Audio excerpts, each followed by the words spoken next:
The Adventures of Sherlock Holmes, the original and immortal stories of Sir Arthur Conan Doyle, dramatized anew, with Sir Ralph Richardson as Dr. Watson and Sir John Gielgud in the role of Sherlock Holmes.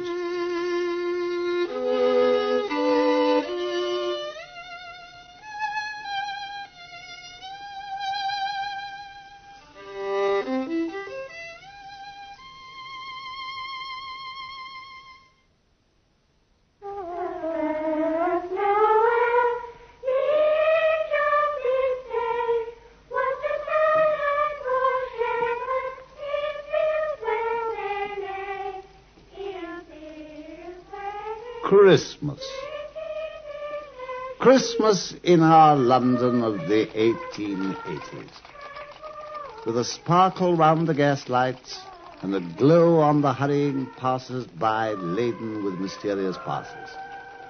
With candled shop windows heaped with toys, with tinkling hansoms hastening past, with a million tall trees and a million tall drawing rooms.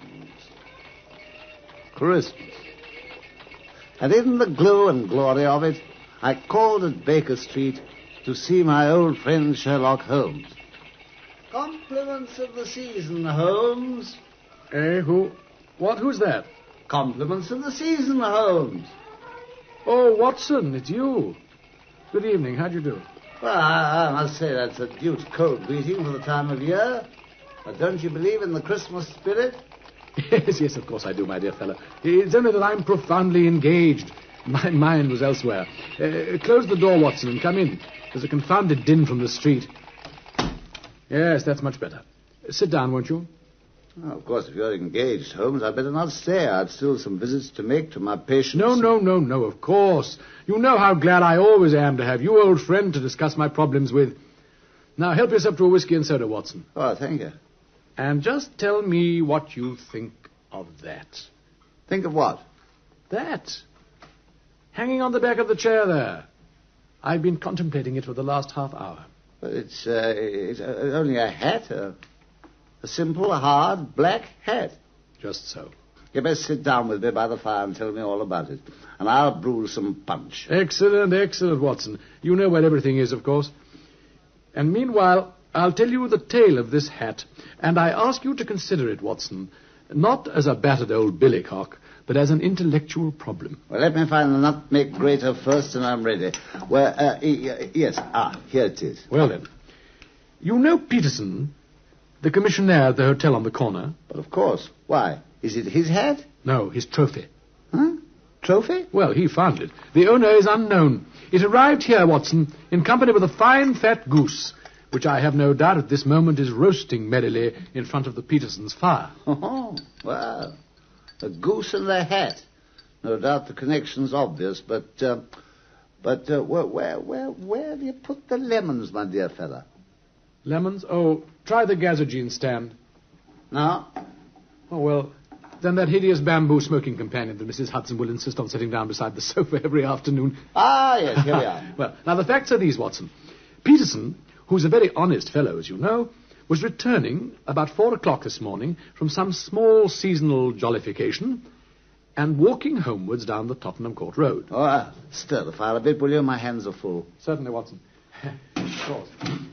In front of him, there in the gaslight, Peterson suddenly saw a tallish man with a stick, walking with a slight stagger and carrying a white goose over his shoulder. Uh-huh. As he reached the corner of Warren Street, this man was suddenly set upon by a crowd of roughs. One of them knocked his hat off, and as he raised his stick to defend himself, he accidentally swung it against a shop window and smashed the glass. Oh, well, what happened next, Holmes? Well, Peterson, who was still wearing his commissionnaire's uniform, rushed to the man's assistance. But the fellow, shocked at breaking a window and seeing a man in uniform running up to him, dropped his goose and took to his heels. The roughs did the same, leaving Peterson master of the field of battle. He brought both bird and hat to me. There was a card on the bird's leg with, "For Mrs. Henry Baker," written on it, and the initials H.B. are written on the label inside the hat. Uh-huh. But of course there are some thousands of people named Baker in this great city of ours, so it has been my little occupation for this last hour or so to try and deduce the exact identity of this one. From his hat? Yes, Watson. The owner of this hat, Watson, highly intellectual, fairly well-to-do, but in the space of the last 3 years seems to have fallen on evil days. He used to have foresight, but he has less now than formerly. I suspect he's taken to drink, which would also perhaps account for the fact that his wife no longer loves him. Oh, my dear. Middle-aged, goes out little, has grizzled hair, which he anoints with lime cream, and has been to the barber's lately. It is also extremely improbable that he has gas laid on in his house. Oh, come on. No, you're surely joking. Now, I've seen you at this kind of thing before, of course, but this is going too far. His wife, Holmes. You said she'd stopped loving him. The hat hasn't been brushed for weeks, my dear fellow. Ah? Well, when I see you, Watson, with such an accumulation of dust on your respectable headgear, I shall expect you to be returning to your old quarters here within the next day or two. Oh, Holmes. You know, you've an answer for everything. Wonderful, wonderful. Except the gas. The fact that there's no gas laid on it in his house. Now, that really is impossible. Not at all. 1 tallow stain, or even 2, might come by chance. But when I see no less than 5, I think there can be little doubt that the owner must be brought in frequent contact with burning tallow. Yes, he probably walks upstairs at night with his hat in one hand and a guttering candle in the other. Anyhow, he never got tallow stains from a gas jet. Satisfied? Upon my soul. Upon my soul. It's really, really most ingenious. Elementary, my dear Watson. Well, I must say it seems rather a waste of your talents that there's been no crime committed. Nothing but the loss of a Christmas goose. That goose, my dear fellow... Mr. Holmes? Mr. Holmes, are you in? Hello, what's this? Who is it? Yes, come in. Mr. Holmes. My dear Peterson. Oh, it's the goose, sir. Well, has it returned to life and flapped off through the kitchen window? You're as white as a sheet. Oh, well, here, see here, sir. Here. Look what my wife found inside its crop. Watson. Look. This is treasure trove indeed, Peterson. Yes. A precious stone. One of the biggest I've ever seen. It's more than a precious stone, Watson. It's the precious stone. The blue carbuncle. Great heavens. The Countess of Morcar? Precisely. Missing for 5 days and with a descriptive advertisement every morning in the Times about it. And a reward of £1,000 for its recovery. £1,000? God, love a duck. A goose, Peterson. The blue carbuncle. Yes, I remember now. Lost at the Hotel Cosmopolitan. That's it, and they've arrested some plumber fellow who's supposed to have taken it from the Countess's jewel case. £1,000 reward? Oh, God. I was reading about it only just now. Yes. Here we are. The Hotel Cosmopolitan jewel robbery. John Horner, plumber, 26, was brought up on the charge of having abstracted from the jewel case of the Countess of Morcar the valuable gem known as the blue carbuncle. What else, Watson? Well, it seems that this fellow Horner was taken up to the Countess's room by her maid, a girl called Catherine Cusack, to do some kind of repair. When the head attendant of the hotel went in, a fellow called James Ryder, to see if the work was finished, he found the jewel case was lying empty and that Horner had gone. Well, he gave the alarm, and Horner was found by the police, and they arrested him. The case has been referred to the assizes. Well, then, the only problem remaining to be solved is the sequence of events leading from an empty jewel case in a hotel room at one end to the crop of a goose in the Tottenham Court Road at the other. Just give me a pencil and that slip of paper, will you, Peterson? Huh? Oh, yes, sir. £1,000. Oh, blow me down, yes, sir. What are you going to do, Holmes? Find the owner of this hat. H.B. Henry Baker. Yes, he began as a joke, and now he's become a mystery. We'll try the simplest method first. An advertisement. How's this, Watson? Read it. Found at the corner of Warren Street, a goose and a black felt hat. Mr. Henry Baker can have the same by applying at 6:30 this evening at 221 Baker Street. Clear and concise, I think. Yes, if you've quite recovered from your astonishment, Peterson. Sir? Just run down to the advertisement office and have this put in all the evening papers, will you? All of them, sir? All of them. Oh, and by the way, Peterson. Sir? On your way back, just see if you can buy another goose. Another goose, sir? Yes, as near as possible the same size as that one that your family is about to devour. Oh, yes, sir. Are you going to keep the stone, sir? Yes, here in my strongbox. And I'll just drop a note to the Countess to say we've found it. Hurry up, Peterson. Oh, yes, sir. £1,000. Course, time of crows. No, the geese, Peterson.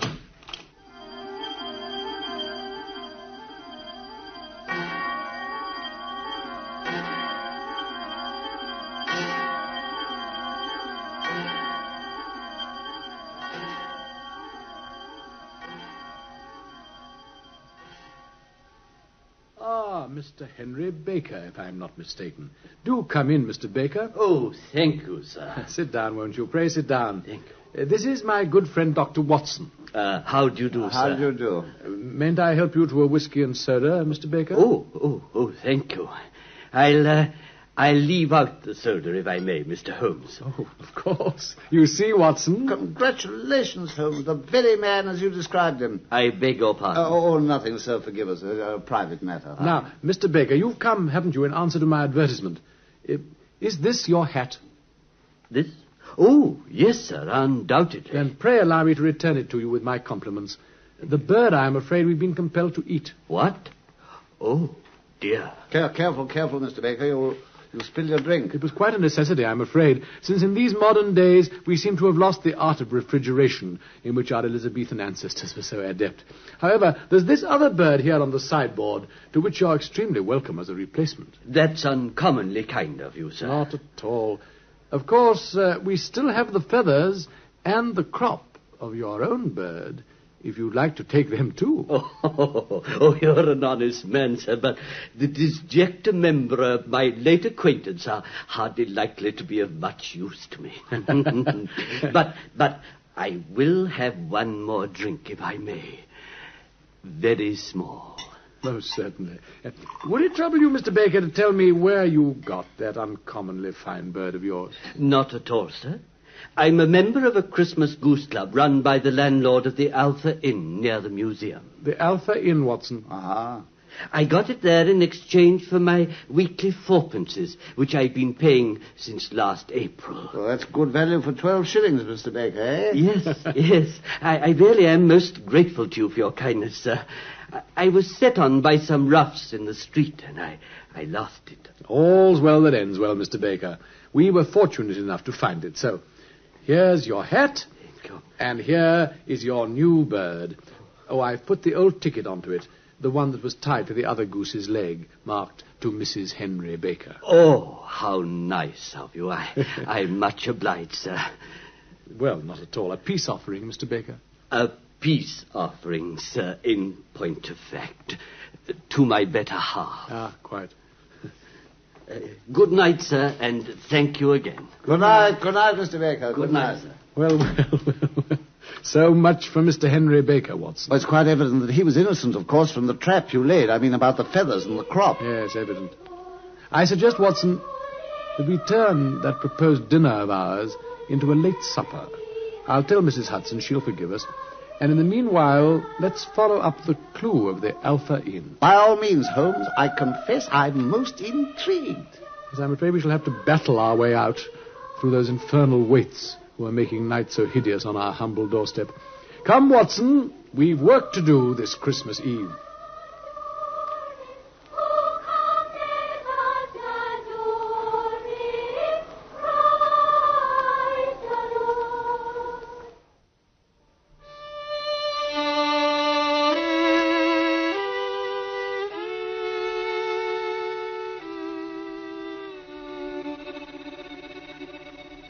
It was a bitter night, and so we drew on our ulsters and wrapped our mufflers about our throats. We swung through the doctor's quarters of Wimpole Street and Harley Street, and so along the great thoroughfare of Oxford Street, where the crowds were thinning now to Bloomsbury.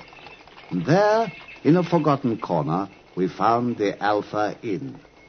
And from the rosy landlord, learnt that the geese for his Christmas club had come from a dealer named Breckenridge in Covent Garden.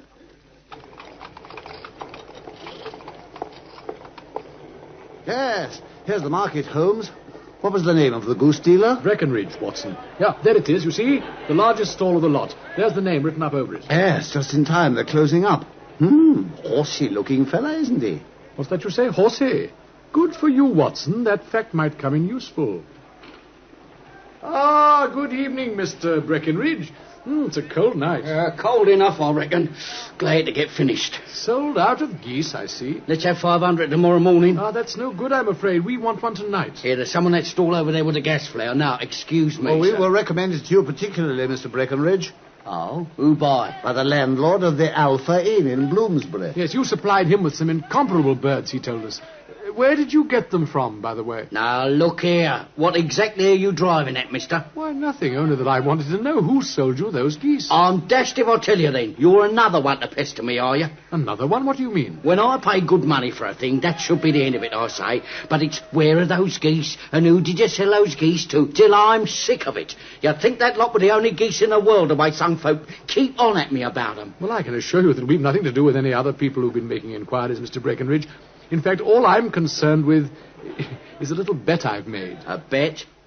Just so. I'm always ready to back my opinion, and I've bet a fiver with my friend the doctor here that the bird we ate from the Alpha Inn was country bred. You've lost your fiver then, 'cause it was town bred. No, it was nothing of the kind. It was, I tell you. God, do you think you know more about fowls than I do when I've been in the trade, man and boy? For... I tell you, it's country bred. Each town. Here, will you take a bet with me too? With pleasure. A sovereign, every penny of it. Right, it's on now. Where's that ruddy book of mine? Ha! Here it is. Here, just look in there, Mr. Cockshaw. Oh, what's this? That's the list of the folk I buy from, see? And what I do with the stuff when I've bought it. Now then, look at that name there, do you see? Can you see it, Watson, in this light? Yes. Mrs. Oakshott, isn't it? That's right, Mrs. Oakshott. And what's the address, 117 Brixton Road, Egg and Poultry Supplier. Brixton Road, Mr. Iron Mighty. And what's the last entry under it, December the 22nd, 24 geese at 7 and 6. And who were they sold to, Sold to Mr. Windigate of the Alpha at 12 shillings. Right. And so what do you say now, Mr. Blooming Poultry Fancier? Well, I must say I could have sworn it was country bred. All right, you win, Mr. Breckenridge. There's your sovereign. Thank you. Come along, Doctor. I owe you 5, I think. Yes, you do. Easy money, that's what I say. Well, good evening, gents. Merry Christmas. Good evening, Mr. Breckenridge. Come on, Charlie, get all this stuff cleared away. We want to do it. Well, Watson, let's stand here by the gas lamp for a moment. I want to think. I tell you, I don't know nothing about it. Well, you're ready well all to then. You get out of here, I say. I'll say what I want. You what is it? Hello? What's going on? Was there some kind of a quarrel, Holmes, back there at Breckenridge's stall? Oh, yes, so there is. Let's see what's the matter. Look, that little rat-faced fella, do you see? Breckenridge is threatening him. I tell you, I've had enough of you angel blooming geese. I was only asking you. Yeah, well, you've asked the same before and you've got the same ruddy answer. You and anybody else. One of them geese was mine, I say. Well, you can ask Mrs. Blooming Oakshott for it. She told me to ask you. Yeah, then you can ask the King of Prussia for all I care. You get off now. Go on, or I'll knock your teeth out, mind you. Here. Go on. Oh, give it a bit of teeth, honey boy. Go on, you blooming nosy Parker, you. The little fellow's coming this way, Watson. It looks as if we've saved our trip to Brixton. Do you want me to collar him? Stand by if he gets nasty. He looks a bit of a shrimp, though. Not much trouble. Here, my man. Not so fast. I'd just like a word with you. What? Here, who are you? What do you want? I couldn't help overhearing your little disagreement with the good salesman over there, and I think I might be able to assist you. How do you mean? How could you know anything? Who are you, My name is Sherlock Holmes, and it's my business to know what other people don't know. Well, you can't do anything about this. On the contrary, you're trying to trace some geese, which were sold by a Mrs. Oakshott to that man there who sold them to the landlord of the Alpha Inn, who got rid of them through his goose club, of which Mr. Henry Baker is a member. What? Why, you're the very man I've been looking for, Mr. Holmes. Oh, I can hardly tell you how much it means to me. Watson, be good enough to signal for a four-wheeler, will you? Yes, certainly. I think, my friend, that we'd better discuss this whole matter in some cosy place, rather than in the crowded street. We'll go to my room, shall we? Oh, what's your name, may I ask? My name's Robinson. John Robinson. No, the real name. It's always so awkward doing business with an alias. All right, then. James Ryder. Ah, head attendant of the Hotel Cosmopolitan, I believe. Quite so. Yeah, you have the cab, Watson. Just coming over, Holmes. Splendid, splendid. Now, would you mind just standing on Mr. Ryder's other side and just take him by the arm, will you? He might have a fancy to go for a little walk. Well, now, here we are. The fire looks very seasonable this weather. Do put some more coal on, would you, Watson? Now then, pray take the basket chair, Mr. Ryder. You look chilly. I'll make some more punch, I think, Holmes. We could all do with a warming. Thank you, Watson, if you will. You'll find the lemons behind you on the gazogene stand. And the nutmeg scraper? There, behind the Persian slipper. Oh, you might hand it to me, will you, dear fellow? I'd like some tobacco. Certainly. Thank you so much. Well, now, Mr. Ryder. Yes, sir? You want to know what became of those geese, Mr. Ryder, or rather of that goose. For I fancy it was only one that you were interested in, a white one with a black bar across its tail. Oh, if you could only tell me, sir, I'd be that grateful. It's really mine, you see, sir. It was sold by mistake. And a most remarkable bird, if I may say so, Mr. Ryder. Watson, hand me over my strong box, if you please. Yeah. That bird laid an egg after it was dead, Mr. Ryder. The bonniest, brightest little blue egg that ever was seen. I have it here. Oh, merciful heaven. The game's up, Ryder. Steady, man, steady, or you'll be in the fire. Hang on to him, Watson. It's all right, Holmes, I've got him. Almost fainting, poor devil. I'll get him a brandy. Poor devil, eh? Heavens, what a worm the fellow is. He's not got blood enough to go in for felony. But there you are, my man. Drink it up. Oh, thank you, sir. Thank you, sir. Oh, what have I done? What have I done? You know perfectly well what you've done, Ryder. It only needs one or two more links, Watson, to make the case complete. Now then, Ryder, who told you of the Countess of Morca's jewel, the blue carbuncle? It was Catherine Cusack, sir. I swear it was her idea. The Countess's waiting maid, Holmes. Exactly, and so you invented some excuse to send that unfortunate young Horner into the Countess's hotel room, and after he was gone, you rifled the jewel case, raised the alarm, and put the blame onto him. Yes, sir, I did, sir. Ah. Oh, for heaven's sake, have mercy, Mr. Holmes. I never went wrong before. It was Cathy was to blame. Get up please, off the floor, man. It's no good kneeling to me. You didn't show much mercy to Horner, did you? I'll leave the country, sir. The charge will break down against him. Get up! Watson, help me onto his feet, for heaven's sake. What I want to know is how the stone got into the goose, Ryder. There, man, take another drink. Well, it was all a mistake, you see, sir. Once I had it, I wanted to hide it somewhere. It seemed to burn a hole in my pocket. So I went to my sister's, you see, to think things out. Your sister? Maggie. She married a man called Oakshott. Uh-huh. And she fattens fowls for the market at Brixton. Ah, Oakshott, eh? Well, I was thinking it out in her yard, see, smoking a pipe like, and I remember that Maggie had promised me a bird for Christmas, so I had an idea.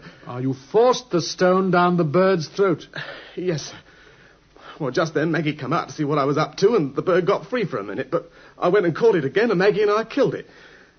I had a notion to take the stone to a chap I knew up in Kilburn that told me once he knew how to get rid of stolen property.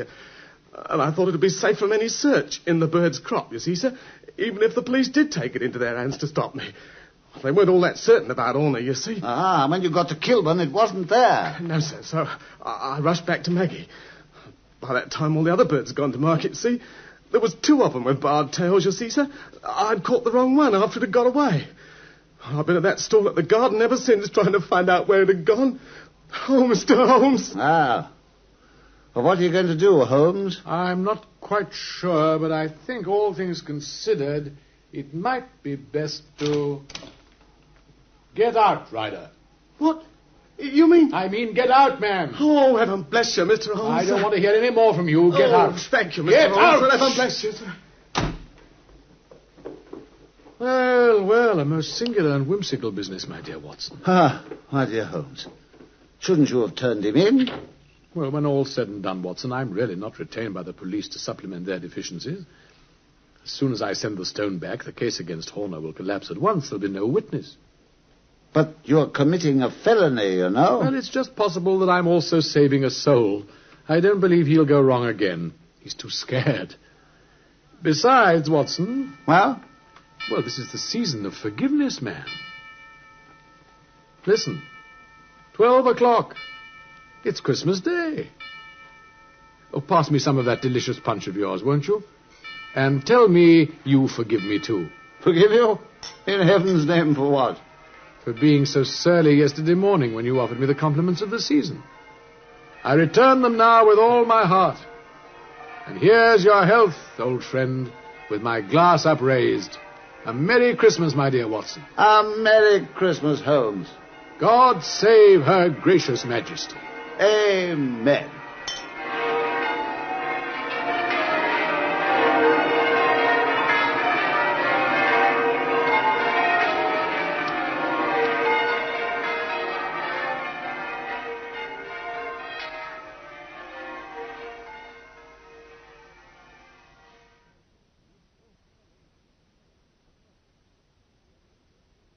The Adventures of Sherlock Holmes, based on the original stories of Sir Arthur Conan Doyle, have been dramatized anew with original music composed by Sidney Torch.